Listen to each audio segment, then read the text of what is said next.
આપણા જે આપણે આ ડેમોન્સ્ટ્રેશન બતાડવાના છે એ છે હિનાબેન શાહાની.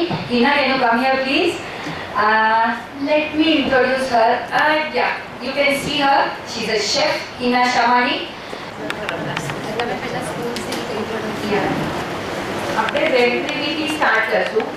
એમાં સ્પૂન્સ આપણે વાપરશું, એટલે આ જે મેઝરિંગ સ્પૂન્સ હોય છે, જે 1 ટેબલ સ્પૂન હોય છે, 1 ટીસ્પૂન હોય છે, આ હાફ ટીસ્પૂન હોય છે અને 1 ટીસ્પૂન. આપણે રેડ ગ્રેવીથી સ્ટાર્ટ કરીએ. એમાં સૌથી પહેલા કેશ્યુ પાવડર યુઝ કરશું, એટલે કાજુનો પાવડર. ત્યારે આપણે કાજુનો પાવડર બનાવશું તો એને આપણે એક સાથે મિક્સરમાં ઘુમાવશું તો એ ઓઇલ છોડશે અને બંધાઈ જશે. એને માટે થઈને આપણે પલ્સીસ પર નાખવું પડશે. પલ્સીસ પર કરશે તો એનો છૂટો છૂટો ભૂકો થશે. તો એને કટ કરો, એવી રીતના થોડોક કાજુનો પેસ્ટ જેવો પાવડર જેવો કરવાનો. પછી મેલેટ સીડ્સ આવશે, એટલે મેલેટ સીડ્સ હશે એ આપણા કલિંગરના બી હશે. એને ડ્રાય રોસ્ટ કરવાના છે, એનાથી એનો પાવડર એવી રીતના પલ્સ ઉપર ઘુમાવીને એને પાવડર કરવાનો છે. પછી સેસમે સીડ્સ હશે. સેસમે સીડ્સ એટલે તલનો પાવડર હશે. તો સેમ તલના પાવડરને પણ બનાવવા માટે એવી રીતના એને રોસ્ટ કરવાના છે અને એને ઘુમાવવાનો છે પલ્સ ઉપર, બધું પલ્સ ઉપર. અધરવાઇઝ એનો ઓઇલ છૂટશે તો એ બંધાઈ જશે. એટલે એનો પાવડર કરવા માટે તમારે ધીરે ધીરે પલ્સ ઉપર ઘુમાવતું રહેવું પડશે. યસ, હવે આપણે સ્ટાર્ટ કરીએ. તો પહેલા છે આપણે લેશું 10 ગ્રામ્સ કેશ્યુ પાવડર. કે તમને જોઈતું હોય કે તમને કાજુનો પેસ્ટી તો વધારે ક્રીમીનેસ જોઈતી હોય તો તમે એ પણ એની અંદર વધારે એડ કરી શકો છો.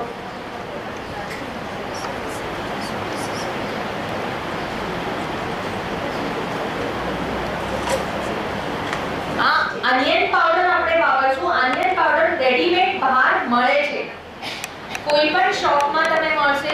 આપણા માર્કેટ યાર્ડમાં દુકાનો છે, ત્યાં પણ તમને ઓનિયન પાવડર રેડીમેડ મળી જાય છે.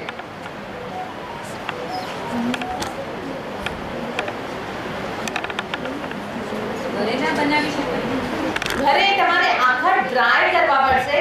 કોઈ વખત બી સોફ્ટ રહી ગયા અને જો નરમ થઈ ગયું તો આની સેલ્ફ લાઈફ પછી ઓછી થઈ જશે, એમાં વાસ આવવા માંડશે, ફંગસ લાગી જશે. જ્યારે આપણી આ ગ્રેવી છે એ ગ્રેવી કમસે કમ તમે 5 થી 6 મહિના સુધી એમને એમ રાખી શકો છો, કંઈ પ્રોબ્લેમ નથી આવતો આની અંદર.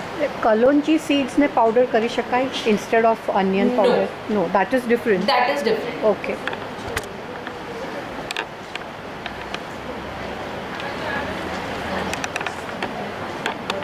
એવી રીતના જ ગાર્લિક પાવડર પણ મળે છે રેડીમેડ. ગાર્લિક પાવડર પણ આપણને ક્યાંય પણ મળી જશે. ગાર્લિક પાવડર પણ આપણે યુઝ કરીએ છીએ.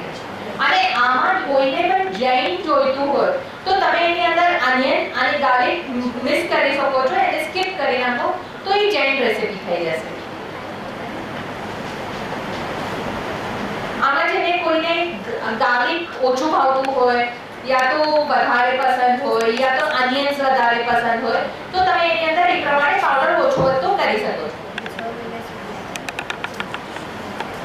એવી રીતના જ આની અંદર થોડી, આપણે ગુજરાતીઓને આદત છે બધા શાકમાં થોડીક સાકર નાખવાની.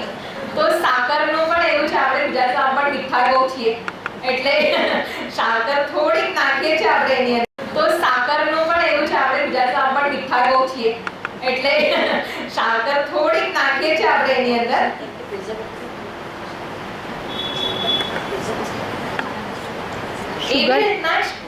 શુગર પાવડર, દળેલી સાકર. એવી રીતના ટમેટો પાવડર પણ એઝ ઇટ ઇઝ બહાર રેડીમેડ બધા પાવડર મળે છે. મેં તમને ઓલા આપેલા છે એની અંદર તમને બતાવ્યા છે એવા જ પાવડરના પેકેટ્સ મળે છે. આઈ શો યુ.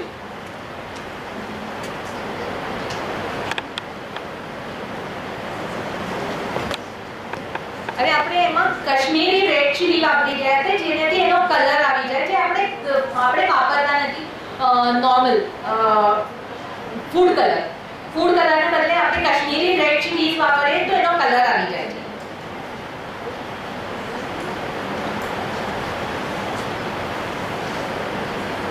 આપણો ધાણા જીરું પાવડર,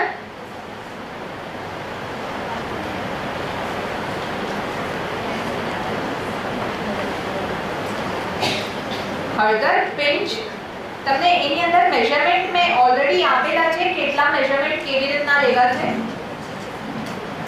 રોસ્ટેડ મેદો છે એની અંદર. મેદો આપણે કામ કરે છે ગ્રેવીને થિકનિંગ કરવા માટે. તો એટલા માટે થોડો રવો આપણે ડ્રાય રોસ્ટ કરવાનો છે તવા ઉપર મોટી કઢાઈમાં. મેદો રવો સોરી હા, તો એટલે હા, તો મેદો આપણે કઢાઈની અંદર કંઈ પણ નાખ્યા વગર એને સ્લાઇટ રોસ્ટ કરવાનો.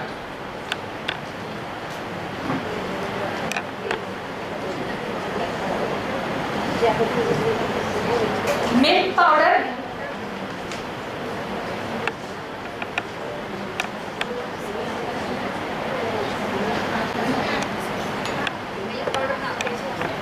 મિલ્ક પાવડર નાખીએ. અને ચાળવાની જરૂર નથી ને? નહીં, કશાને જરૂર નહીં. આમાં બધું એવી રીતના છે કે તમે, અને જ્યારે આ પાવડર રેડી થશે ત્યારે તમે એની ઉપરથી મેં એની અંદર નાખેલું છે કે તમે વઘાર કરવો હોય એટલે થોડું જે ગરમ મસાલા હોય આપણા આખા ગરમ મસાલા, તજ, લવિંગ ને એવી રીતના, તો જ્યારે તમારે એક જ ટીપું તેલ લેવાનું છે આપણા વઘાર્યામાં, એની અંદર ગરમ મસાલો જેવી રીતના તજ, લવિંગ એ નાખવાનું છે અને એની ઉપર રેડી નાખવાનું છે એની ઉપર. એટલે બસ એ તમે એને એમને સ્ટોર પણ કરી શકો છો નાખ્યા વગર. પણ જ્યારે તમારે સ્ટોર કરવો હોય, બહારગામ મોકલવું હોય, તો તમે એ પાવડર ઓલું અવોઇડ કરજો તેલથી વઘાર કરવાનો, કેમ કે આફ્ટર લોંગ ટાઈમ તેલનો વાસ બેસી જાય છે. તો એટલે પહેલા નહીં નાખતા, જ્યારે તમને જરૂર હોય ત્યારે તમે નાખજો. અને સોલ્ટ નાખી દે. સોલ્ટ મેં 1 ટીસ્પૂન નાખેલું છે, પણ તમે તમારું ટેસ્ટ પ્રમાણે પછી એને કરી શકો છો. તો આ હવે આપણું રેડી પાવડર રેડી થઈ ગયો છે. હવે આપણે એને મિક્સ કરશું અને જો આને પછી જ્યારે તમે શાક બનાવશો તો આના શાક બનાવવા માટે થઈને આની અંદર તમારે પાણી એડ કરવાનું છે. મેં લખેલું છે એની અંદર પાણી એડ કરવાનું છે. એક તેલની અંદર આપણે ટમેટો પ્યુરી નાખશું, વેજીટેબલ્સ નાખશું, આ પેસ્ટ નાખશું અને હા જસ્ટ આઈ મિક્સ ઇટ. સાદું મિક્સ કરેલું છે. આ બધા મિક્સ પાવડર ભેગા કરીને મિક્સ કરી રહ્યા છે.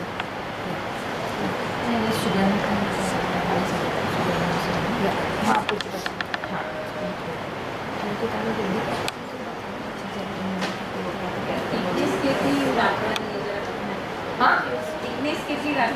હા, થિકનેસ તમે કહો એટલે થિકનેસનું કેવી રીતના છે, તમને ગ્રેવીનું કેવી રીતના તમને કન્સિસ્ટન્સી જોઈએ છે. તો ઘણાને આમ પાણીવાળી વધારે પસંદ હોય છે અને જનરલી આપણે પંજાબી શાકની ગ્રેવી થીક હોય છે. તો એટલે એના પ્રમાણે મેં મેઝરમેન્ટ આપેલું છે કે આટલું તમારે એની અંદર પાણી એડ કરવાનું છે. તમે એ પાણી એડ કરશો, વેજીટેબલ્સ કરશો અને જેવી રીતના તમે એને ઉકાળશો તો એ ગ્રેવી થીક થઈ જશે.